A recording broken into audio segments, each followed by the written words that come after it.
اب وہ کلمات کیا ہیں؟ قرآن کریم کے اندر خود آگے سورہ اعراف کے اندر آئے گا کہ ان دونوں نے کیا کہا، قالا، دونوں نے کہا ربنا ظلمنا انفسنا وان لم تغفر لنا وترحمنا لنكونن من الخاسرین۔ اے ہمارے پروردگار، مختصر سا جملہ ہے، چھوٹی سی آیت ہے، لیکن اس کو کتنے لاکھ مرتبہ انہوں نے کہا ہوگا اللہ کے سامنے۔ اس لیے جو کہتے ہیں نا یہ کہ استغفار اتنے مرتبہ پڑھو، پھر اتنے مرتبہ پڑھو، آدمی کہہ سکتا ہے یار میں نے ایک مرتبہ کہہ تو دیا اللہ پاک مجھے معاف کر دے، یہ بار بار بار بار بار بار، اس لیے کہ یہ دل میں اتارنا اتنا آسان نہیں ہے۔ زبان کے نوک پہ تو ہوتا ہے اللہ اللہ اللہ، اور اس کو دل میں اتارنا بڑی محنت ہے، بڑی محنت۔ اس لیے بزرگ لاکھوں مرتبہ، ہزاروں مرتبہ استغفار کا اہتمام کرتے ہیں کہ اتنی مرتبہ کہو، اتنی مرتبہ کہو کہ واقعی دل کہنے لگے کہ یا اللہ مجھے معاف کر دے، دل سے آدمی کا دل جاری ہو جائے۔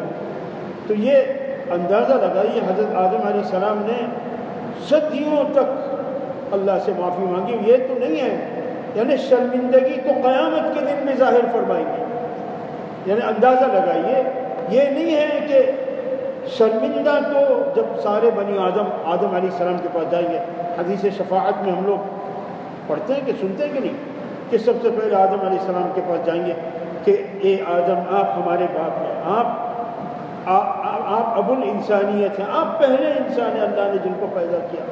آپ اللہ کی بارگاہ میں ہماری سفارش کریں، شفاعت کریں۔ تو آدم علیہ السلام کہیں گے مجھے تو آج ڈر لگتا ہے، پتہ نہیں اگر اللہ نے مجھ سے پوچھ لیا کہ تم کس منہ سے آئے ہو، تم نے تو خود یہ غلطی کی تھی، تو میں کیا منہ دکھاؤں۔ اندازہ لگائیے، یہ ہے اصل شرمندگی کہ آدمی اپنی شرمندگی پر موت تک قائم رہے، اپنی توبہ پر موت تک قائم رہے۔ اس لیے علماء نے لکھا ہے، یعنی کوئی آدمی کہے کہ یار میں نے آج رات کو توبے کی دعا مانگ لی، توبہ کر لی، بس اب کیا ضرورت ہے، اعوذ باللہ، ایسا نہیں۔ آپ ٹھیک ہے مانگ لیں، ہاں آپ کو اللہ کی طرف سے وحی آ جائے، ٹھیک ہے ہم نے آپ کو معاف کر دیا تو پھر تو ٹھیک ہے، لیکن آپ کو کیسے پتہ چلا کہ آپ کی توبہ قبول ہو گئی، معافی ہوئی کہ نہیں ہوئی؟ اس لیے موت تک آدمی توبہ کرتا رہے، اس سے پیچھے نہ ہٹے، موت تک آدمی اللہ سے معافی مانگتا رہے، اس سے پیچھے نہ ہٹے۔ حضرت آدم علیہ السلام دیکھیں سبحان اللہ قیامت کے دن بھی شرمندگی کا اظہار فرمایا، حالانکہ اللہ نے ان کی توبہ قبول فرما دی۔ فتاب علیہ، بس اللہ ان پر لوٹ گیا اپنی رحمت کے ساتھ۔ انہ هو التواب الرحیم، بے شک وہ توبہ قبول کرنے والا مہربان ہے، اللہ نے ان کی توبہ قبول فرما لی۔ اور دیکھیں ایک تو یہ بھی ہے نا، یہ جو بعض لوگ صحابہ کرام کے بارے میں غلط کہتے ہیں، اب ہمارا یہ عقیدہ نہیں ہے کہ صحابہ کرام معصوم تھے، ہمارا عقیدہ یہ ہے صحابہ کرام انسان تھے، ان سے غلطیاں ہوئی ہیں، ان سے گناہ بھی ہوئے، یعنی کہ نہیں، لیکن صحابہ کرام وہ ایک ایسی جماعت تھی کہ ان میں کوئی بھی اپنے گناہ پر قائم نہیں رہا، ان سب نے اللہ سے معافیاں مانگی ہیں اور اللہ نے ان کو معاف کر دیا، ان سے اپنی رضامندی کا اعلان کر دیا، اللہ نے ان کو معاف کر دیا اور ان کی معافی ہو گئی۔ اس لیے اب صحابہ کرام کے برائیوں کو لے کے یا ان سے یہ غلطی ہوئی وہ غلطی ہوئی، اس کو لے کے بیٹھنا اور اس کا تذکرے کرتے رہنا، اس کا مطلب یہ ہے کہ آپ اللہ سے ناراض ہیں کہ اللہ نے ان سے کیوں رضامندی کا اعلان کیا، اللہ نے کیوں ان کو معاف کیا، اللہ نے معاف کر دیا جس کی خطا ہوئی، اور تم کون ہوتے ہو جو تمہیں جو ہے معاف کرنے یا تمہیں ان کا تذکرہ جو ہے ان کی برائیوں کے ساتھ کرتے، تمہیں کس نے یہ حق دیا؟ تو انبیاء علیہ السلام تو بہت اونچے ہیں، بہت اونچے ہیں، بہت اونچے ہیں۔ اس لیے یعنی یہ لفظ بھی مناسب نہیں کہ کوئی کہے کہ آدم نے گناہ کیا اور آدم کا گناہ ہوا، بہرحال یقیناً آدم سے جو بھی غلطی ہوئی اور جو بھی خطا ہوئی، جو بھی لفظش ہوئی، گناہ نہیں تھا، اس لیے کہ وہ عمد نہیں تھا، اس میں ارادہ نہیں تھا۔ گناہ اس کو جو آدمی اپنے ارادے سے قصدن کرے اس کو گناہ کہتے ہیں، غلطی ہو جائے وہ گناہ نہیں۔ غلطی سے بھی اتنی لمبی معافی مانگی کہ اللہ پاک نے ان کی توبہ قبول فرمائی۔ تو پھر اب دوسرا حکم دیا، قلنا، ہم نے کہا اہبطوا، اب اتر جاؤ، زمین پہ اترو، منہا جمیعا، اس جنت سے سب کے سب اترو۔ اب یہ اس آیت سے یا اس لفظ سے یہ معلوم ہوتا ہے کہ شاید اس وقت تک یعنی شیطان کو بھی اجازت ہو آنے جانے کی، اس لیے کہ آدم اور حضرت حوا تو دو ہی تھے، جمیعا جمع ہے، ممکن ہے کہ تیسرا شیطان بھی ہو، یا اس سے مراد بعض مفسرین نے کہا کہ جمیعا سے مراد یعنی سارے بنی آدم جو تمہارے پیٹھ میں ہیں وہ بھی اترے، پر ساری چیزیں ممکن ہیں۔ اب کیا ہوگا؟ اب فرمایا کہ دیکھو ہم نے توبہ قبول کر لی، ہم نے تمہیں معاف کر دیا، اس لیے فَإِمَّا يَأْتِيَنَّكُم مِّنِّي هُدًى، بس جب کبھی آئے ہمارے پاس سے، منی میری طرف سے، فَإِمَّا بس جب کبھی،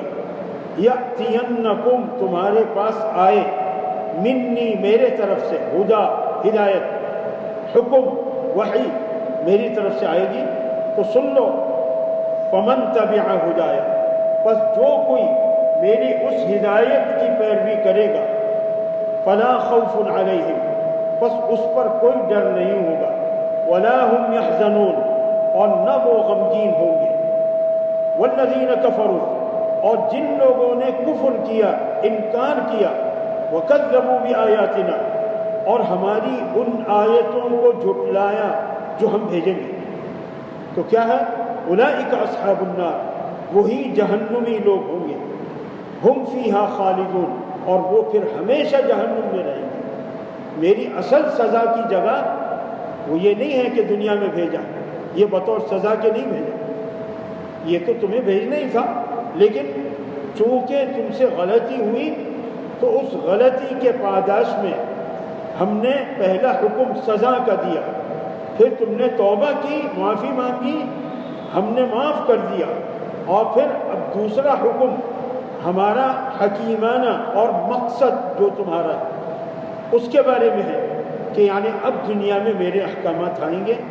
جو کوئی ان احکامات کی پیروی کرے گا اس کے لیے تو پھر یہی گھر ہے، ظاہر ہے لا خوف علیہم ولا هم يحزنون، یہ تو جنت میں ہی ہوگا، یہ تو جنت میں ہی ہوگا، یعنی پھر جنت میں آئیں گے۔ لیکن اگر کسی نے میرے ان حکموں کا انکار کیا اور ان کو جھٹلایا اور نہیں مانا تو پھر ان کو اپنے اصل سزا کے گھر میں بھیج دیا، جہنم میں، اور وہ اس میں پھر ہمیشہ رہے۔ تو یہاں تک ان آیات میں حضرت آدم علیہ السلام کا واقعہ بیان کیا، باقی تو ظاہر بات ہے یعنی بنیادی طور پر قرآن کریم کی تفسیر کون بیان کر سکتا ہے؟ 2.5 لاکھ تفسیریں اور اس سے زیادہ لکھی جا چکی ہیں، اور ہر ایک الگ لکھ رہا ہے۔ بہرحال تو اللہ پاک ہماری کچھ نہ کچھ نسبت قائم کر دے قرآن کے ساتھ، ہم تو اللہ سے ہی مانگتے ہیں کہ ہم قرآن کریم کے ساتھ ہماری نسبت ہو جائے اور ہمارا عقیدہ صحیح ہو۔ تو آج کے اس سبق میں ایک بنیادی عقیدہ جو میں نے بتلایا، کیا؟ انبیاء کی عصمت کا عقیدہ، کہ انبیاء معصوم ہوتے ہیں، اور معصوم کا مطلب کیا؟ ان سے گناہ نہیں ہو سکتا، وہ گناہ کر ہی نہیں سکتے، جیسے فرشتے معصوم ہوتے ایسے انبیاء بھی۔ یہ نہیں کہ انبیاء علیہ السلام ان کے اندر سارے بشری تقاضے ہوتے ہیں، لیکن اللہ کی طرف سے ان کی ایسی حفاظت ہوتی ہے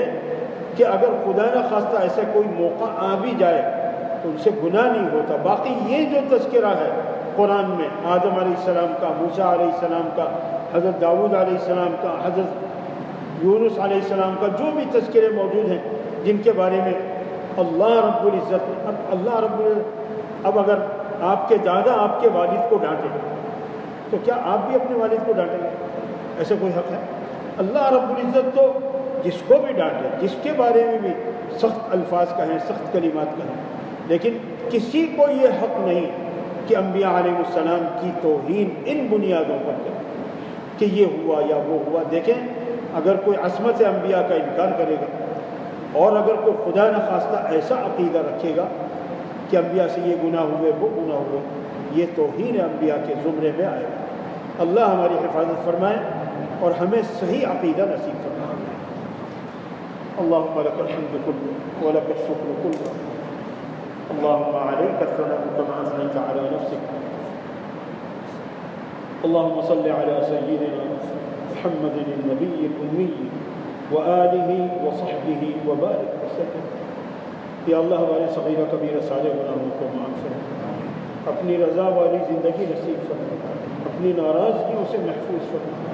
یا اللہ ہمیں قرآن کے مطابق عقائد بنا دے، ہمارے قرآن کے مطابق عقائد،